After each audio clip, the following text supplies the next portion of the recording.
Chers amis les autres, bonjour. Toulouse, après 2 ans d'exil forcé dans des contrées où tout le monde me dit que je suis fou de vivre, ton fils adoptif prodigue est revenu.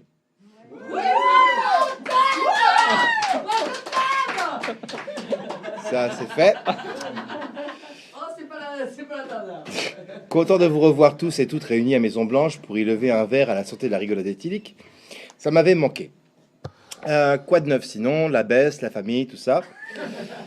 Moi, ça va moyen. Mon appartement abandonné en catastrophe il y a déjà bientôt 2 ans est insalubre.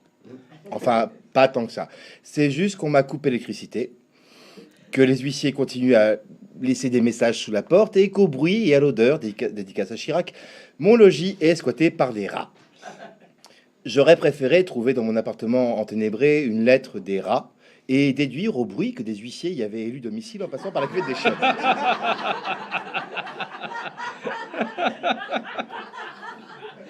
Ça n'aurait guère changé la donne, mais ça aurait au moins eu le charme d'être un brin absurde. On dit plus aisément de l'incongru. On rit Ah, le retour est dur. On rit plus aisément de l'incongru que du convenu. Mais non, point d'huissier en complet veston avec des gueules de Macron grimpées sur les meubles, semant leur déjection derrière eux. Point de missive me réclamant une quantité exorbitante de fromage non perçu. Rien de tel n'a égayé de sa ridicule absurdité mon retour en ma ville chérie. Mon retour a été en revanche éclairé d'une chaleureuse et joyeuse clarté par mes nombreux et chers amis toulousains qui m'ont tous accueilli à bras ouverts, à part Olivox, que ma présence chez lui empêchait de faire du sexe à sa convenance. Lorsque j'ai débarqué avec mes sacs en mode migrant, fuyant la merde, au propre comme au figuré, il y a de cela quelques semaines déjà. C'est parfois étrange de se rendre compte que l'on a autant manqué aux gens qu'ils ont pu vous manquer eux-mêmes. On en viendrait presque à ressentir des sentiments. Mais bon, on n'en est pas là non plus, heureusement. Je vais pas tomber dans une mièvre sensiblerie de bazar à la Disney. Je rappelle à notre aimable auditoire que mon cœur est aussi froid que les couilles de Walt Disney lui-même. C'est là ma seule proximité avec Mickey. Ah. Bon, maintenant que ça s'est dit, on va essayer de coller au thème de l'émission du jour. Le coaching. En même temps, de nos jours, tellement de gens s'improvisent coach sur n'importe quoi que c'est pas dur à imaginer. Coach de vie, coach sexuel, acting coach, coach surfeur, déjà fait tout à l'heure. Maintenant, tout le monde peut se prétendre coach sur n'importe quoi. Fini le temps où le coach était uniquement sportif et par conséquent obligé de vraiment savoir faire quelque chose.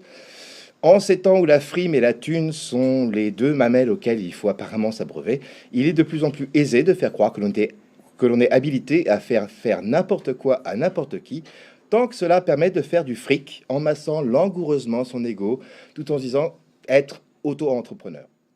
Et vu que j'ai besoin de trouver du fromage pour payer les rats, pourquoi pas moi aussi? Merde quoi. Si tout le monde peut se mettre sur le trottoir et faire monter le client pour lui vendre des conseils en ci ou ça, autant sauter sur l'occasion et me faire un peu de blé au passage. Maintenant que j'ai compris que je ne vais pas mourir tout de suite, et même, quelle horreur, probablement mourir bien plus vieux que prévu, il va me falloir pas mal de caillasse pour tenir jusqu'au bout. Surtout qu'en me mettant à bosser que maintenant, je peux toujours me brosser pour avoir une retraite le jour où. Déjà que pour la plupart de vous, c'est plutôt niqué. Moi, je vous raconte pas. Donc, allez, c'est décidé, je deviens matérialiste et mercantile comme tout le monde. Je vais faire le tapin à mes connaissances dans un but égoïste de survivalisme financier. Coach en quoi, me demanderez-vous? La cuisine ou la picole? Jamais. J'aime trop les deux pour les souiller de pareille façon. Le sexe non plus, parce qu'avec le manque de pratique que j'ai accumulé ces 2 dernières années, c'est moi qui devrais payer mes clients et ça fait des ordres. En plus, mon côté auvergnat trouve dispendieux de payer pour quelque chose que les gens sont parfois trop bourrés ou désespérés pour facturer. Un chou est un chou, etc. Hashtag cliché, hashtag oui, mais c'est aussi vrai des fois.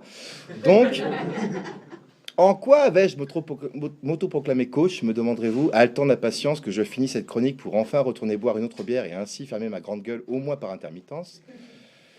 Eh bien, je vais me lancer comme coach en ratage de vie. Personne ne s'y connaît mieux que moi quand il s'agit de transformer l'or en plomb, en paille ou juste en merde si on n'a pas vraiment le temps. Je vous formerai à devenir un vrai paumé proche de la quarantaine, mais qui pourtant ne comprend pas plus le monde du travail qu'un énarque ne comprend la vie tout court. Je vous offrirai l'expertise de quelqu'un qui a tourné le dos à toute voie de travail rémunérée au point de travailler assidûment à une émission de radio bénévole. Je vous apprendrai à ne vouloir rien d'autre dans la vie qu'être heureux en amour quand personne ne vous aime en retour et de pourtant continuer à croire que peut-être cela pourrait arriver, tant et si bien que vous aurez l'impression d'être en pleine rupture psychotique. Et surtout, à toujours choisir les pires gens pour ça, au point de rester la proie de manipulateurs affectifs toxiques pendant des années. À vous couper lentement et sûrement de tout moyen de remonter la pente, à tel point que vous croirez être la cote de popularité de Macron.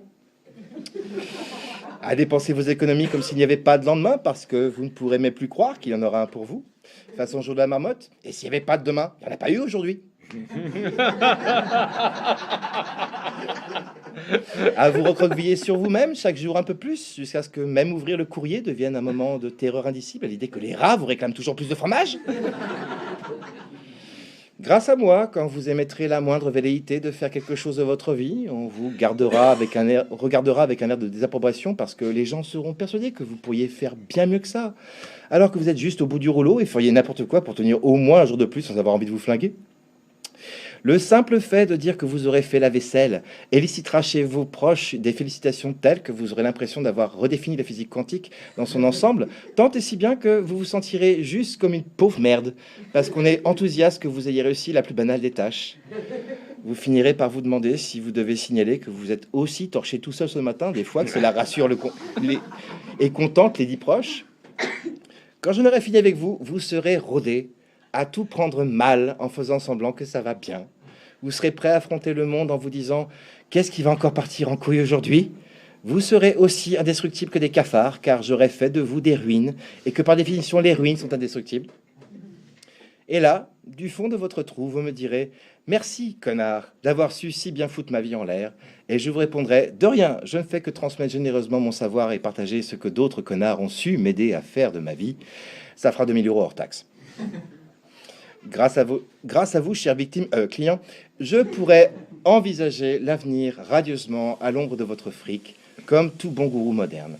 Je pourrais affronter l'avenir sans peur, car je saurais que j'aurai un job et du pognon, comme tout le monde, et pendant que je vous aurais donné les clés d'une vie de merde, je pourrais envisager une vie rangée et tranquille de pute de droite. Le rêve. Autant boire pour que la pilule passe mieux, c'est la première leçon, la seule gratuite. Allez, santé à tous.